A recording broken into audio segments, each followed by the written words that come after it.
இல்லை, கொஞ்சம் கலாட்டா நடந்திருக்கு, அவ்வளோதான். ஆ, ஓகே சார். வணக்கம் தலைவரே. வணக்கம்.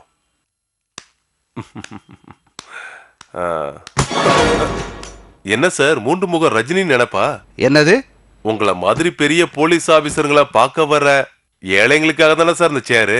ஆனா உன்ன மாதிரி ரவுடிகளுக்கு இல்ல. எந்தரா? நான் ரவுடிகளுக்கும் மேல. என்ன சொன்ன? கையை எடுங்க. எடுங்க. இங்க என்ன நடக்குது? மனுஷனோட பொறுமையை சோதிக்கிறாங்க. கடந்த 6 மாசமா எத்தனை கொலைகள் நடந்திருக்கு. எங்க கட்சியை சேர்ந்த எத்தனை பேரை வெட்டி கொண்டிருக்காங்க. உங்க போலீஸால இதுவரைக்கும் ஒரு கொலைகாரனையாவது கண்டுபிடிக்க முடிஞ்சதா? மக்களை திருப்திப்படுத்துறதுக்காக எவனையாவது பிடிச்சு உள்ள போட வேண்டியது. அவங்க யார் மேலேயாவது இதுவரைக்கும் கேஸ் போட்டிருக்கீங்களா? ஆனா இன்னைக்கு அமைதியா பேரணி நடத்திட்டு இருந்த எங்க ஆளுங்களை தேவையில்லாம பிடிச்சு லாக்கப்ல போட்டிருக்கீங்க. ரோட்ல கலாட்டா பண்றதுக்கு பேர் தான் அமைதி பேரணியா? கலாட்டா பண்ணது நாங்க இல்ல. அது சரி, மத்தவங்க மேல பழிய போடாதீங்க. நீங்க தான், உங்க ஆளுங்க தான் பேரணியில இருந்தவங்க தான். இல்ல, அந்த பேரணிக்கு சம்மந்தம் இல்லாத ரவுடிகளும் கைக்கூலிகளும். பேரணிக்கு நாங்க முன்னாடியே அனுமதி வாங்கியிருக்கோம். ஆனா எங்க பேரணிக்கு சரியான பாதுகாப்பு கொடுக்காது உங்க தப்பு தான். எங்க மேலேயே கம்ப்ளைண்ட் பண்றியா நீ? புதுசா அந்த ஸ்டேஷனுக்கு வந்த உங்களுக்கு எதுவுமே தெரியாது.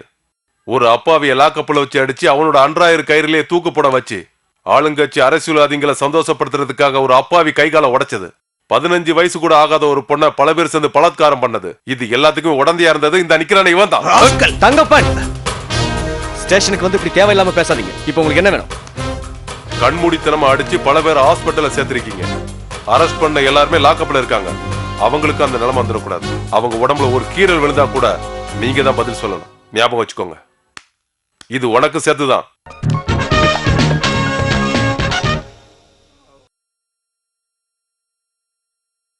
ரெஸ்ட் எடுக்கட்டும். Okay doctor.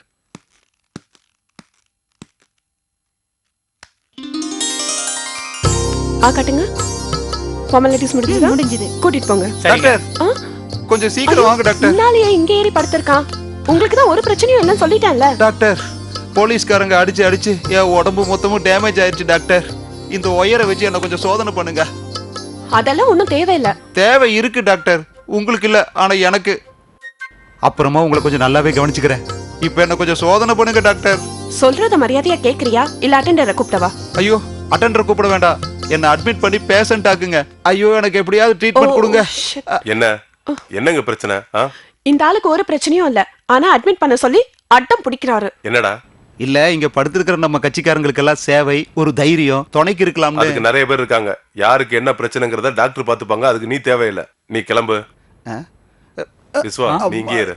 நான் போய் சூப்பரண்ட பாத்துட்டு. ஹலோ ஃப்ரெண்ட், கொஞ்சம் நில்லுங்க. உங்களுக்கு ஒன்றும் அடி ஒன்றும் படலையே? அடிபட்டு இருந்தாலும் நீங்க ட்ரீட்மெண்ட் பண்ணணும். Okay, thanks. ஒரு 2 தடவை அம்மா உங்களுக்காக ஆபீஸ்க்கு ஃபோன் பண்ணாங்க. என்ன விஷயமா? எப்பவுமே கண்ணு முன்னாடி இருக்கிற ஆளு திடீர்னு காணாம போனா பார்க்கணும்னு தோணி இருக்கும். அம்மாக்கு இப்பெல்லாம் உடம்புக்கு ரொம்ப முடியறது இல்ல. ஆஸ்மா தான். சில நேரங்கள்ல மூச்சு திணறி ரொம்ப அவஸ்தைப்படுறாங்க. Psychological feel. அண்ணனோட இறந்த நாள் வருதுல்ல, அதனால இருக்கலாம். நீங்க வீட்டுக்கு வராததுக்கு காரணம் நான் தானே? எனக்கு தெரியும். ஹலோ மஞ்சுளா. ஹலோ ஷரத். இவரை தெரியும்ல? மிஸ்டர் சிவதாஸ். ஸ்டாலின் சிவதாசன் கூட சொல்லுவாங்க. அப்புறம் நான் கிளம்புறேன். என்ன நீ இந்த ரவுடியோட பேசிட்டு இருக்க? இல்ல ஷரத், அவர் ஒன்றும் ரவுடி இல்ல. எங்க அண்ணனோட நெருங்கிய நண்பர். ஒன்னாதான் படிச்சாங்க. அடிக்கடி வீட்டுக்கு வருவாரு. அம்மாக்கு இவங்க 2 பேருமே சொந்த பிள்ளைங்க மாதிரி தான் இருந்தாங்க. MA ஃபைனல் இயர் எழுதும்போது பரீட்சை ஹால்லேயே ஒரு பிரச்சனை. அதுவே பெரிய கலாட்டா ஆகி எங்க அண்ணனை குத்தி கொண்டுட்டாங்க. சிவதாஸ் மடியில தான் எங்க அண்ணனோட கடைசி மூச்சு பிரிஞ்சுது. ஒருவேளை அந்த சம்பவத்தால தான் இவர் கட்சியில இவ்வளோ தீவிரமா இருக்காரோ என்னமோ. இல்லைன்னா உங்களை மாதிரி ஒரு IPSஓ IASஓ ஆக வேண்டியவர். ஆனா போலீஸ் ரெக்கார்ட்ல அவர் ஒரு ரவுடி, பார்ட்டி குண்டாஸ். ஊர்ல எந்த இடத்துல அமைதி இருக்கு? தினம் வெட்டு குத்து கொலை தானே நடக்குது. அதனாலதான் அந்த கவர்மெண்ட் உடனே ராஜினாமா பண்ணு நாங்க சொல்றோம். சார், நீங்க முதலமைச்சரா இருந்தப்போ இதை விட வன்முறை அதிகமா இருந்தது. ஆமா, அன்னைக்கு ராஜினாமா பண்ணணும்னு உங்களுக்கு தோணலையே? நீ கேடயம் பத்திரிக்கை ஆளு தானே? நீ தான் இந்த மாதிரிலாம் கேள்வி கேட்ப. ஏயா, நீங்க எல்லாம் பிறக்கிறதுக்கு முன்னாடியே பத்திரிக்கைக்காரனா இருந்தவனா? ஆனா உங்களோட கட்சி பத்திரிக்கையோட எடிட்டரை முடிவு பண்ற விஷயத்திலேயே உங்களுக்குள்ள கருத்து வேறுபாடு இருக்கு. ITUC காரங்க ஒரு பக்கமும் மத்தவங்க ஒரு பக்கமும். அதெல்லாம் உங்களை மாதிரி பத்திரிக்கைக்காரங்க கற்பனையா எழுதுற கதை தான். ITUCயோட எங்களுக்கு பிரச்சனை இருந்தா யூனியனோட அகில இந்திய தலைவர் லூகாஸ் இங்க இருக்கார், அவரே சொல்லுவார். கட்சிக்குள்ள சின்ன சின்ன ஊழல்கள் பூசல்கள் இருக்கத்தான் செய்யும். ஆனா அது ஒன்றும் பெரிய விஷயமே இல்லை. ஆசிரியரை பத்தி நீங்க நினைச்சீங்கன்னா ஒத்துமையா நாங்க ஒரு ஆளை தேர்ந்தெடுத்துட்டோம். இப்ப நடக்கிற பிரச்சனைகள்ல தோழரே, தலைவர் உங்களை வர சொன்னாரு. என்ன பார்க்கணும்னு சொன்னீங்களாமே? உட்காருங்க. சுப்புவோட இறுதி ஊர்வலத்துல எனக்கு கலந்துக்கணும்னு தோணல. சுப்பு பார்ட்டிக்கு விசுவாசமா தான் இருந்தான். இருந்தாலும் எதுக்காக நீ அவனை கொலை பண்ண? நீ சொல்ல மாட்ட. எனக்கு தெரியும். படிக்கிற காலத்துல இருந்தே உன்னை எனக்கு நல்லா தெரியும். அதுக்கப்புறம் பார்ட்டியோட சீஃப் கமிட்டி மெம்பர் ஆகி எம்ஓஎஸோட நிரந்தர செக்ரட்டரியா உனக்கு ஏற்பட்டிருக்கிற வளர்ச்சியில கொஞ்சம் பங்கு எனக்கு இருக்கு இல்லையா? ஆனா அன்னைக்கு உன்னை எதிர்த்தவங்க கூட சேர்ந்துக்கிட்டு அவங்களோட கொள்கையை நீ ஆதரிச்சுக்கிட்டு இருக்க. நீங்க என்ன தப்பா நினைச்சிட்டு இருக்கீங்க. சுப்பு மேலையும் நம்ம கட்சி மேலையும் எனக்கு தனிப்பட்ட விரோதம் எப்பவும் கிடையாது. அவன் மேல எனக்கு பகன்னு பார்த்தா அவனால காட்டி கொடுக்கப்பட்டு நம்ம கட்சிக்காரங்க இறந்துட்டாங்க. தண்ணியில பொணமா கிடந்த நம்ம தோழரோட முகம் இன்னும் எனக்கு மறக்கல. அவங்க 2 பேரும் கொலை செய்யறதுக்கு முன்னாடி அவனோட கார்ல போனதுக்கு என்கிட்ட சாட்சிகள் இருக்கு. அன்னைக்கு இந்த கொலைக்கும் சுப்புக்கும் தொடர்பு இருக்குன்னு எங்களுக்கு சந்தேகம் வந்துடுச்சு. அதுக்கப்புறம் ரகசியமா அவனை பின்தொடர்ந்தப்போ பிஎஸ்எஸ் ஆளுங்க கூடயும் நரேந்திர குரூப்பு கூடயும் இவன் தொடர்பு வச்சிருக்கிறது தெரிஞ்சுது. அது உண்மைங்கிற மாதிரி கொலை குற்றத்திற்காக உள்ள போன நரேந்திரோட ஆளுங்க வெளியே வந்துட்டாங்க. சுப்பு அவங்க ஆளுங்க கூட பேசிட்டு இருக்கிறத நம்ம விஸ்வா பார்த்துட்டான். அதனால பிரச்சனை ஆயிடுச்சு. நான் அங்க போனதாலதான் விஸ்வா தப்பிச்சான். எனக்கு வேற வழி தெரியல. சுப்புவை தண்டிக்க வேண்டியதாயிடுச்சு. அவன் கட்சிக்கு துரோகம் பண்ணதை தவிர அவன் மேல எந்த விரோதமும் இல்லை. அப்புறம் நான் உன்னை பார்க்கணும்னு சொன்னதுக்கு வேற ஒரு முக்கிய காரணம் இருக்கு. நம்ம பத்திரிக்கையோட டைரக்ட் போர்டுக்கு சிஜியோட பேர் தானே சொல்லியிருந்தோம். அந்த விஷயத்தை அவர்கிட்ட சொல்லியிருக்கோம். ஆனா இன்னும் பதில் அவர்கிட்ட இருந்து வரல. உனக்கு தான் அவரை நல்லா தெரியுமே. ஒரு தடவை அவரை போய் நேர்ல பாரு.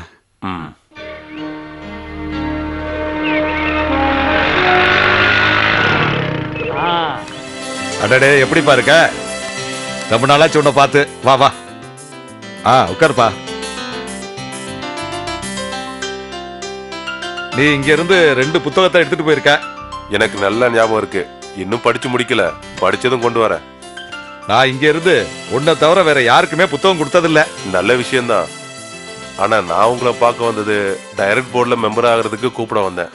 பத்திரிகை நடத்துறதுக்கு நீங்க ரொம்ப உதவியா இருப்பீங்கன்னு நாங்க நம்புறோம். அதனாலதான் நீ நான் ஒன்னும் சொல்ல வேண்டாம். அடி உத குத்துன்னு இருக்கிறவங்களுக்கு நடுவுல என்ன கொண்டு வரதுக்கு நீ ட்ரை பண்ண. ஆனா நீங்க நினைக்கிற மாதிரி அங்க எதுவுமே இல்ல. இருக்குடா. வெளியில தெரியலனா கூட கட்சிக்கு இடையில அபிப்பிராய பேதங்கள் கொழுந்து விட்டு எரிஞ்சுக்கிட்டு தான் இருக்கு. எனக்கு அப்படி தோணல. நிறைய பேர் எனக்கு போன் பண்றாங்க. சில பேரு நேர்லயே வந்து சொல்றாங்க. இப்ப கட்சி பிரிஞ்சு போறதுக்கான வேலைகள் தான் நடந்துகிட்டு இருக்கு. அந்த காலத்துல 48லயும் 49லயும் நடந்த விஷயத்த சொல்றேன் கேளு. அன்னைக்கு ஸ்டாலின் இருந்தாரு. 2 கட்சிக்காரங்களையும் கூப்பிட்டு மாஸ்கோவில் வச்சு பிரச்சனையை தீர்த்து வச்சாரு. ஆனா 62ல என்ன நடந்தது? கட்சி துண்டு துண்டா பழந்துடுச்சு. அதுதான் இங்கேயும் நடக்க போகுது தெரியுமா? இல்ல, அந்த மாதிரி நடக்காது. முன்னாடி நடந்த கட்சி பூசல் அர்த்தம் இல்லாம இருந்துச்சு. யாரு எப்படி நடந்துக்கணும் கூட தெரியாம. ஆனா இப்ப கட்சிக்குள்ள எந்த பிரச்சனையுமே இல்ல. தலைவர்களுக்குள்ள எப்பவும் இருக்கிற சின்ன சின்ன ஈகோ பிரச்சனை மட்டும்தான் இருக்கு. அதைத்தான் மாத்தணும்னு நான் இப்ப உங்ககிட்ட சொல்லிக்கிட்டு இருக்கேன். எதுக்காக வயசானவங்க எல்லாம் வச்சுக்கிட்டு இருக்கீங்க? அவங்களுக்கு மட்டும்தான் அனுபவம் இருக்கு. அவங்களையே மாத்தணும். வயசாகிறது அவங்க தப்பு இல்லையே. உண்மைதான். என்னுடைய அனுபவத்தை பத்தி தான் நான் இப்ப உங்ககிட்ட சொல்லிக்கிட்டு இருக்கேன். படிப்பை முடிக்க முடியாம என்ன காலேஜ்ல இருந்து வெளியேற்றப்பட்டு குடும்பத்துல இருந்து சொந்தங்கள்ட்ட இருந்து தனிப்பட்டு கட்சிக்காக மட்டுமே வாழ்ந்த வேணாம். அதான் என்னுடைய மூச்சு. உன்னோட வயசுல ஒரு பெரிய கட்சியுடைய வெற்றிகளை நிறைய தடவை கண்ணால பார்த்த வேணாம். எத்தனையோ பேரணிகள், போராட்டங்கள் எல்லாம் பிரயோஜனம் இல்லாம போயிடுச்சுல்ல. ஆனா அதையெல்லாம் விட இப்போ நான் இருந்த கட்சி இன்னைக்கு பிளவு விட போகுது. அதான் வேதனையா இருக்கு. நீங்க தேவையில்லாம கற்பனை பண்றீங்க. அப்படி எதுவுமே நடக்காது. நடக்காதுன்னு தோணுதா? நடக்காது. எனக்கு நம்பிக்கை இருக்கு.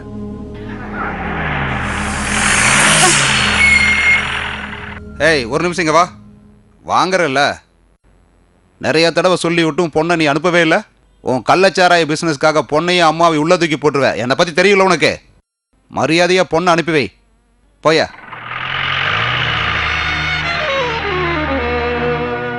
அதோ தோழரே வராரே. எல்லாரும் எங்க போயிட்டு வரீங்க? தண்ணி எடுக்க பக்கத்துக்கு போயிட்டு வரோம். அங்கேயும் பிரயோஜனம் இல்ல, வத்தி போச்சு. எங்க கஷ்டத்தை பாக்குறீங்கல்ல தோழரே. நீங்களாம் இருந்து என்ன பிரயோஜனம் சொல்லுங்க. சரி, கண்டிப்பா ஒரு வழி பண்ணுவோம். உங்களுக்கு புண்ணியமா போகும் தோழரே. உட்காரு. தோழர்கிட்ட சொல்லியாச்சுல்ல, இனி விடிவு காலம் தான். தம்பி, என்னாச்சுக்கா? அந்த இன்ஸ்பெக்டர் தடியா ரொம்ப நாளா எங்களை தொல்லை பண்றான். என் பொண்ணு அவனுக்கு வேணுமா? ரொம்ப நாளா கஷ்டப்பட்டு வேலை செஞ்சு நானும் என் பொண்ணை வாழ்ந்துட்டு இருக்கோம். ஒரு கெட்ட பேரும் வராம யாருக்காவது என் பொண்ணை பத்திரமா கல்யாணம் பண்ணி கொடுக்கணும்ன்றது என் ஆசை. ஆனா இனிமேல் அந்த நம்பிக்கை எனக்கு இல்லப்பா.